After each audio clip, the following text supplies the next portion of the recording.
Greetings, everyone. I'm Mar. Once again, this is my opinion. Now we come to episode 3 of season 1 of Fawlty Towers, The Wedding Party. In the first two, we got to see how cheap Basil is and how bad his interactions with the public are, even though he thinks he's doing a good job by running his hotel. With this one, we see that latter fact taken to the next step because we get to see just how much of a prude Basil is when it comes to people staying in the hotel when it's for personal business that is not any of his. The plot of this episode, it seems like just another random day at Fawlty Towers, which is usually what the nexus for most of the plots of this show are, which is what makes it very fun to watch, very enjoyable, and given the setting, very relatable if you work around a hotel, given that my job does have a hotel. I can kind of understand. I just don't involve myself in the running of it. Episode begins. Basil's at the front desk doing front desk stuff. A couple come in. They are really lovey-dovey to the point where you'd be like, oh, geez, get a room or wait for you to go upstairs, you two. Like, I understand being certain lovey-dovey, like light kisses and, hand squeezing, but the way they're going at it, it's like you would expect them to be one step away from their room at the Love Motel, but nope. Basil, you could tell from the beginning, is a little uncomfortable with these two, and he's trying everything to not want them in the hotel, any excuse he can come up with. And the one that comes to mind when he finds out is that they're not married. Now, they never come out and state that they're not married. It's just that the female of the couple says, picking up mail, last name is different, and Basil just puts two and two together. Which, from a more modern interpretation, you just look at that and go, Basil, not every married couple has the same last name. Sometimes one of the spouses keeps their name. But that's what they intended, and as we find out, they're actually going to a wedding. And Basil, the whole time, he's just trying to make sure they not go there. And he's assuming that the whole time they're there, they're going to be just there for a night of passion, and that's it. And throughout the whole episode, Basil keeps making wrong assumptions, thus proving that old phrase, when you make an assumption, you make an ass out of you and me, is correct. And a lot of this is built on how much of a prude Basil is. They never really bring politics into it a lot, other than like in passing comments. But Basil, for the time period, and definitely now, is very conservative when it comes to how he views Britain and everything. And when it comes to sexual intercourse, he's very conservative, as we see here. When he sees that these two are not married, he's like, oh no.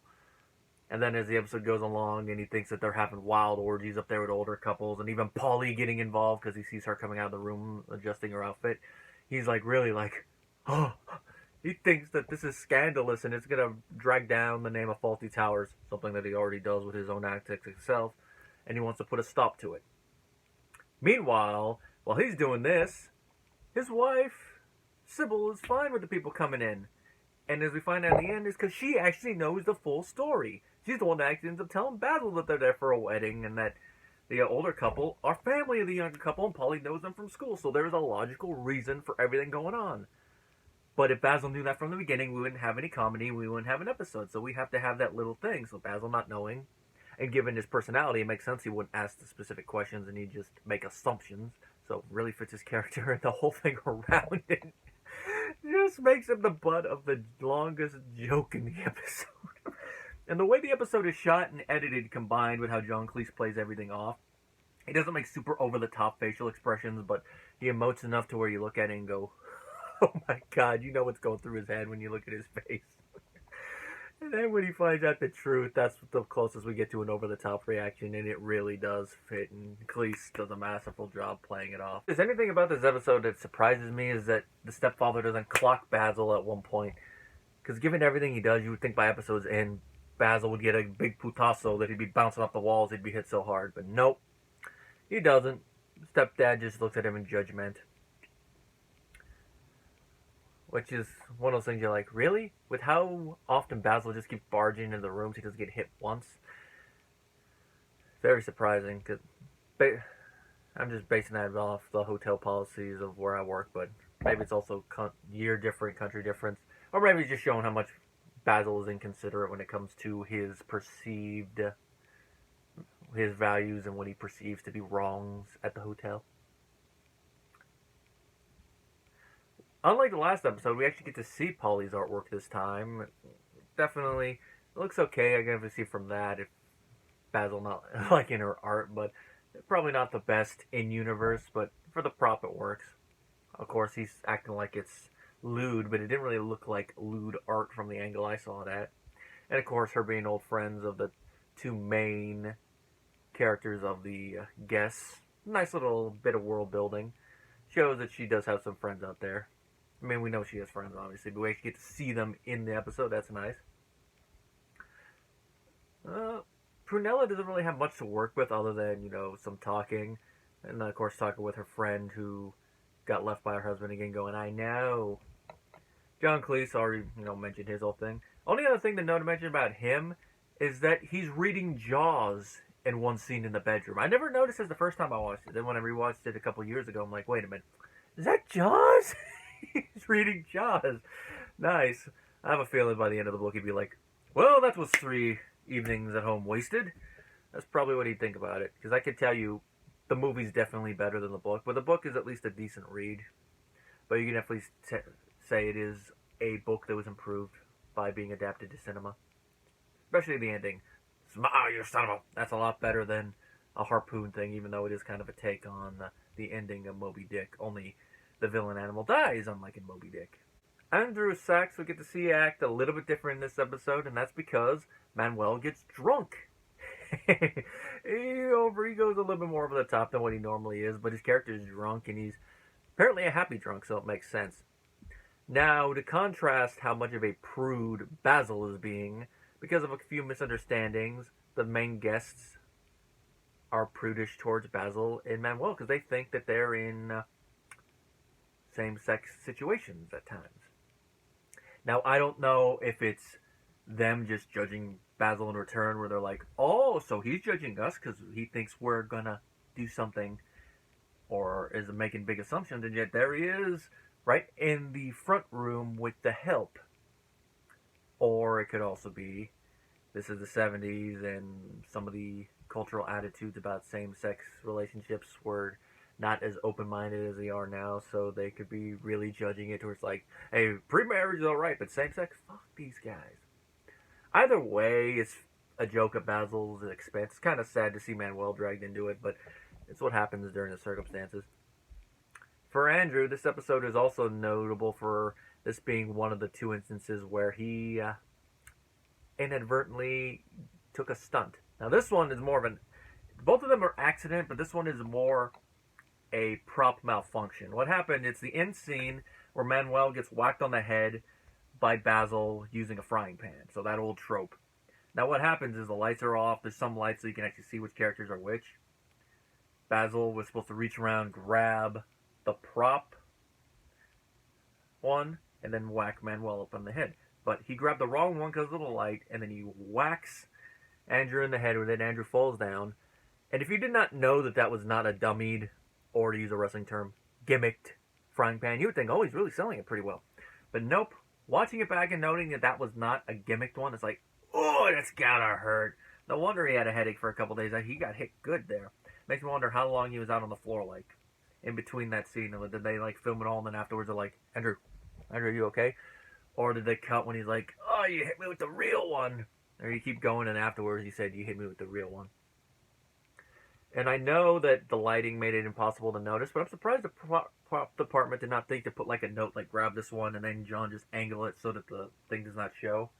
Or like put like different colored tags on it, or just only hang one so he knows only to grab that one. That's what I would have done, just hung one, so there's no chance of there being a mistake. But that's a retroactive thing, decades past, but it's like, with how bad he got hit, it's like no wonder he only had a headache. He could have suffered a concussion, he probably did. But the sound does kind of add to it, so it's one of those give and take things. He wasn't really seriously hurt other than the headache. So it's one of those things, just suffer for your art, and in this case, you really suffer for it. I'd say this one's probably worse than the other one, which was chemical burns, but that's just me, because it's like, I'll take the burn over the head thing, especially if it's something that can knock you out. Then again, I've suffered both chemical burns and a head injury before, so... at least with the bird, you can at least remember where you are. With the head thing, you'll be like, What happened? And going hand in hand with the judgmental Basil main plot, we have a subplot involving a guest played by Yvonne Gillian, who is being very flirtatious with Basil.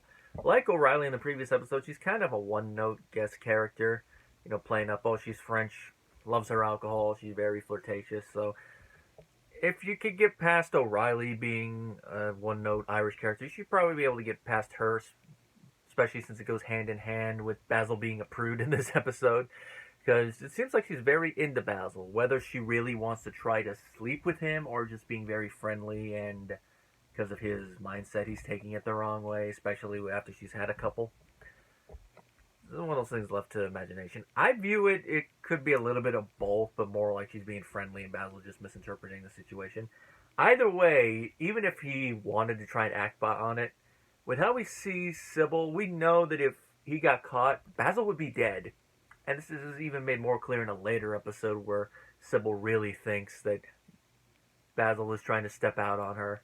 Even though the relationship isn't as lovey-dovey as it once was, they still, do care for one another. And this is another episode Sybil does kind of get offended if Basil forgets their anniversary. So there is still a little bit of a spark there, even though this episode shows they sleep in separate beds. But I said that's probably more a convention of the time, and probably also another indication of Basil being a slightly conservative man, and slightly using quotation marks there for humor.